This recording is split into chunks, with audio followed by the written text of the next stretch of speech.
Bhuvana's creative. உங்களுக்கு தெரியாதது எதுவுமே இல்லைங்க. இருந்தாலும் என்னோடய ஸ்டைலில் கடலை மாவு பக்கோடா எப்படி செய்யலான்னு பார்க்கலாம் வாங்க. அதுக்கு நீளமாக வெட்டின வெங்காயத்தை முதல்ல நல்லா தனித்தனியாக உதுத்து விட்டுக்கோங்க. அதோட கடலை மாவு, தனி மிளகாத்தூள், சாம்பார் தூள், உப்புத்தூள். சாம்பார் தூள் வேணாட்டி நீங்கள் ஸ்கிப் பண்ணிக்கோங்க.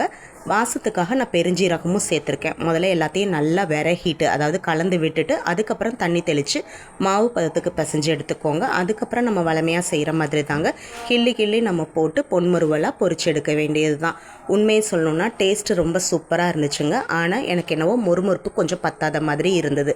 இது மாதிரி நீங்களும் ஆல்ரெடி ட்ரை பண்ணியிருப்பீங்க. உங்களுக்கு மொறுமொறுப்பாக வந்துதா, இல்லாட்டி நீங்கள் அரிசி மாவு எதுவும் மிக்ஸ் பண்ணிங்களா? கண்டிப்பாக என்னோட கமெண்ட்ஸில் பேசுங்க. இது அம்மா கைப்பக்குவம். எப்படி இருந்ததுன்னு பார்த்துட்டு லைக் பண்ணுங்கள், ஷேர் பண்ணுங்கள், கமெண்ட் பண்ணுங்கள். கண்டிப்பாக சப்ஸ்கிரைபும் பண்ணுங்கள். எதிர்பார்ப்போடு காத்துட்ருப்பேன். நான் அதுக்கப்புறம் என்ன செஞ்சேன்னு சொன்னால் கொஞ்சம் சாஸோடையும் ட்ரை பண்ணி பார்த்தேன். அதுக்கு இன்னும் டேஸ்ட்டாக இருந்ததுங்க. பிடிச்சிருந்தா லைக் பண்ணுங்கள். தேங்க்யூ.